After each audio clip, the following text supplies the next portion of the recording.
The Knightsbridge Security Warehouse, England, $90 million.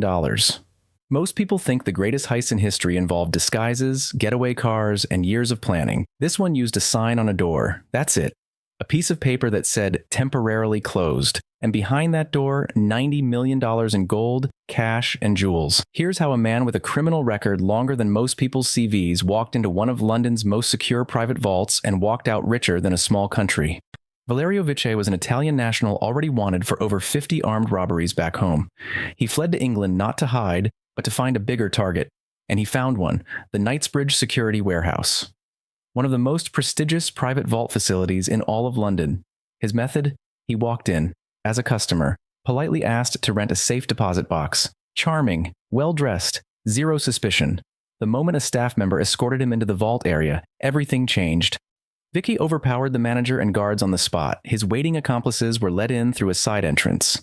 The sign went up on the front door. New customers kept walking past, unaware that inside, $90 million was being loaded into bags. No hostages, no explosions, just access and audacity. He was eventually caught, not by brilliant detective work, but because he couldn't resist coming back to England for his Ferrari. A fingerprint at the scene sealed his fate, 22 years in prison. But for one afternoon in London, Valerio Vice owned that vault. DB Cooper skyjacking, USA $200,000. Here's something that will bother you for the rest of this video. A man hijacked a commercial airplane in 1971, extorted the FBI for $200,000, jumped out of the back of the plane mid-flight, and was never seen again. We still don't know his real name, we still don't know if he survived, and we never will. This is the only unsolved airplane hijacking in U.S. aviation history. And it started with a man ordering a bourbon and soda. On November 24th, 1971, a man calling himself Dan Cooper, later misreported as DB Cooper, boarded a Northwest Orient flight from Portland to Seattle, one of 36 passengers, completely unremarkable. Then he handed a flight attendant a note. It said he had a bomb. He opened his briefcase just enough to show her red sticks, wires, and a battery. 3 demands, $200,000 in cash, 4 parachutes, a refueling stop in Seattle. The FBI handed it all over. Cooper released the passengers. He kept 4 crew members. The plane took off again, this time for Mexico City. Cooper told the captain to fly low, no higher than 10,000 feet. 20 minutes into the flight, the rear staircase of the plane lowered. When the plane landed in Nevada, Cooper was gone. The FBI launched one of the largest manhunts in American history. Military, Air Force, search dogs, nothing. In 1980, a young boy found a small bundle of rotting $20 bills along the Columbia River. Serial numbers matched Cooper's ransom. Cooper himself? Never found. We don't know if the jump killed him. We don't know if he's buried in a Washington forest or sipping coffee somewhere under a new name. The case is officially still open, and that briefcase full of money, still missing. The Lufthansa heist, JFK Airport, New York. $32 million. 6 men pulled off the largest cash robbery in American history. Nobody was injured. Nobody was caught. Not a single alarm went off. You'd think that's a happy ending. It wasn't. December 11th, 1978, 3 a.m. JFK International Airport, New York. 6 men slipped inside the Lufthansa Airlines cargo terminal and made their way directly to the vault. 1 hour later, $5.8 million in cash and $800,000 in jewels were gone. It worth roughly $32 million today. Perfect execution, 0 evidence left behind. On paper, the perfect heist. But here's where the story gets dark. Investigators started linking the crew to the Lucchese crime family, one of New York's 5 most feared mafia organizations. And as the FBI slowly built their suspect list, the suspects started disappearing. One by one, a man shot dead, another found hogtied and frozen inside a meat refrigeration truck, a woman's torso washing ashore in New Jersey. Over a dozen people connected to this heist were either murdered or vanished without a trace. The killings made prosecution impossible. Nobody ever went to prison for the robbery, the money was never recovered, and whoever ended up with that $32 million, assuming they survived long enough to spend it, got away completely clean. This heist later became the foundation for one of the most iconic scenes in Martin Scorsese's Goodfellas. The real story, as it turns out, it was far more brutal than any Hollywood version. And we're just getting started. Number 7 is where things get even more personal, because this one was undone by a board game. The Great Train Robbery, England. Approximately $60 million, 15 men. A flawless plan, a perfect escape. Undone by a monopoly board. August 8, 1963. A Royal Mail train moved through the English countryside carrying millions in used banknotes headed for destruction.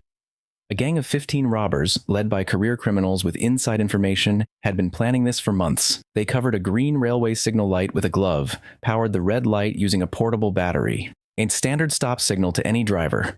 The train halted, the driver stepped out to investigate and was struck with a metal pipe, handcuffed, and left at the trackside. The gang even brought their own train driver, a retired one, to move the locomotive to the right position. They formed a human chain, passed mailbags hand to hand in under 20 minutes. Total haul, 2.6 million pounds, about $60 million in today's money. They retreated to a farmhouse, split the money, went their separate ways. Paid 6 men to burn the farmhouse down and destroy every trace of evidence. Those 6 men did a terrible job. Police arrived to find the farmhouse largely untouched. Food wrappers, personal items, and in the corner of a room, a Monopoly board, covered in fingerprints. 15 of the 17 gang members were arrested, convicted, and sent to prison. 1 member was acquitted, and one, the insider who provided the intelligence on the train, known only as the Ulsterman, was never identified. Not a name, not a face, nothing. He's still out there, somewhere. The Antwerp diamond heist, Belgium. I cost some $100 to $110 million. What if I told you this heist was planned for 3 years? That the thief spent those 3 years working inside the building he was going to rob? That he built a replica of the vault and practiced breaking into it for months? And that, after all of that, it was one moment of panic that brought the whole crew down. All except one man, who got away with $20 million and has never been found.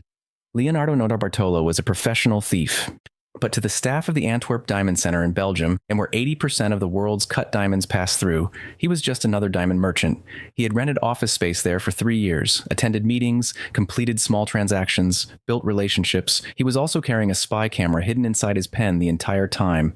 Every vault visit, every corridor, every security door, recorded. He and his crew, Speedy, Monster, the Genius, and the King of Keys, used that footage to build a full vault replica elsewhere. They practiced the break-in for months. February 15th, 2003, dead of night. They entered the vault, dialed in the combination captured by a hidden camera placed days earlier, disabled the heat sensor with hairspray and styrofoam, blacked out the light sensors. The King of Keys picked the secondary gate. Monster cut the alarm wires. In complete darkness, they cracked over 100 deposit boxes using a custom corkscrew device. Hours later, $100 million in diamonds, jewels, and cash. Zero evidence. Cleanest job in diamond history. Then Speedy panicked. Instead of burning the evidence as planned, he dumped it in a forest. A landowner found it. Inside, envelopes addressed to the Antwerp Diamond Center. Surveillance footage, receipts, names. Leonardo got 10 years, 3 others got 5. But the King of Keys, the most meticulous, the most careful, the one who left absolutely nothing behind, but walked away with $20 million and vanished. No name, no face, no arrest. Security experts call him the greatest key forger who ever lived. He's still out there too. The Schiphol Airport Diamond Heist, Amsterdam. Essex, Sire, Artides, Ayers. $120 million. Every expert will tell you the most secure place to move diamonds is through an international airport. Cameras everywhere. Armed security, ground crews watching every vehicle on the tarmac. These thieves didn't care. February 25th, 2005. Amsterdam's Schiphol Airport. A KLM cargo truck sat on the active tarmac preparing to transport a safe full of uncut diamonds to Antwerp. Ground crews were working. Security was present. There were witnesses in every direction. 2 vehicles pulled alongside the truck, one disguised as an airport security car. Armed men jumped out, pointed weapons at the drivers, and ordered them out. The drivers stepped aside. The thieves jumped in the truck and drove it off the tarmac. The whole thing took minutes, in broad daylight, in one of Europe's busiest airports. The diamonds, many uncut, making them nearly impossible to value, were estimated at $120 million. In the single largest diamond robbery in history. The true value could have been even higher. A handful of arrests were made. The bulk of the diamonds were never recovered. $120 million in rough diamonds. Gone. Somewhere right now, those stones might be sitting in someone's collection. Cut, polished, sold on the black market to buyers who have no idea what they're wearing around their neck. The Baghdad bank robbery, Iraq, $282 million. Imagine showing up to work one morning, normal day, coffee in hand. You walk to the front door, and it's already unlocked. You go inside, the safe is open, the vault is empty, and 3 of your colleagues are simply gone. That's exactly what happened to employees of the Dar es Salaam Bank in Baghdad in 2007, except this wasn't a few $1,000s missing. It was $282 million in U.S. cash, more money than the entire GDP of several countries. 3 bank guards were believed to have walked out overnight with everything. Not a single alarm, not a single witness. In a city gripped by war, surrounded by militia checkpoints, they vanished. It was suspected the guards had help from militia members who smoothed their passage through every security point in Baghdad. In a war zone where chaos was the daily reality, 3 men and $282 million could disappear without anyone asking too many questions. No arrests, no recovered money. If the Iraqi press barely mentioned it, and the question that nobody answered, why was a single bank in Baghdad holding $282 million in American cash in the middle of a war, was never publicly explained.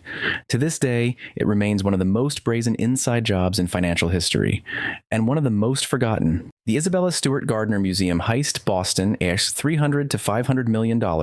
2 men disguised as police officers, 81 minutes, 13 masterpieces worth up to $500 million. And here's the detail that will stay with you. The empty frames are still hanging on the museum walls. Right now, today, exactly where the paintings used to be, because the museum's own policy says the frames cannot be removed. March 18, 1990, 1:24 a.m., Boston, Massachusetts. 2 men in police uniforms arrived at the Isabella Stewart Gardner Museum claiming to respond to a disturbance. A young guard, one of his first overnight shifts, buzzed them in without authorization. Museum policy clearly stated, never let anyone in after hours. He let them in anyway. The second guard came to see what was happening, and both men were immediately handcuffed, taken to the basement, secured to a steam pipe, and wrapped head to toe in duct tape. Then the 2 thieves walked back upstairs. For 81 minutes, they strolled through one of America's most prestigious museums, unhurried, deliberate, studying the collection, choosing Rembrandt, Vermeer, Degas, Manet, 13 pieces of art, $300 million at the time, over $500 million today. The largest art theft and largest property crime in U.S. history. No arrests have ever been made. The thieves were never identified. The 13 masterpieces have never been recovered. Yet the FBI's best lead is a blurry sketch of 2 men in fake uniforms. 35 years later, the case is still open, and those empty frames still on the walls, waiting. The Treasury Bills Robbery, London. $384 million. The world's greatest financial institutions spend billions on vault security, encryption, and armed transport. And then they handed $384 million to a postman. John Goddard was a 58-year-old courier for a London securities firm. Every day, the same routine: pick up a briefcase, walk it across the city, deliver it to a bank. Normal job. Quiet life. What was inside that briefcase wasn't quiet at all. Under British law, its treasury bills are bearer instruments. Whoever physically holds them is considered the legal owner. No transfer forms, no digital verification. Possession equals ownership. And on May 2nd, 1990, John Goddard was carrying 301 of them through a quiet alley in the city of London, most worth £1 million each. A man stepped out with a knife. An accomplice grabbed the briefcase. The entire robbery took seconds. No guns, no planning, no team. 2 men and 1 blade, and $384 million changed hands on a sidewalk. The Bank of England moved quickly to cancel most of the bills, but a portion had reportedly already entered laundering channels. The perpetrators were eventually caught, but the damage was done. After this robbery, the entire system changed. The way the world moved high-value financial instruments was never the same again. All it took was 1 knife, 1 alley, 1 courier who never saw it coming. The Central Bank of Iraq, Baghdad, $1 billion. Every robbery on this list carried risk, planning, danger, the very real chance of getting caught. This one had none of that, because the man who ordered it owned the bank. March 18, 2003. The night before U.S.-led coalition forces began bombing Baghdad, Saddam Hussein made one decision: the Americans were not getting his money. He sent his son, Qusay Hussein, to the Central Bank of Iraq with a handwritten note. The note authorized a withdrawal of $1 billion in cash. Qusay arrived with trucks. Over 5 hours, bank staff loaded wooden crates packed with $100 bills into the vehicles. $1 billion. Moved in broad daylight, authorized by a signature, executed by the bank's own employees.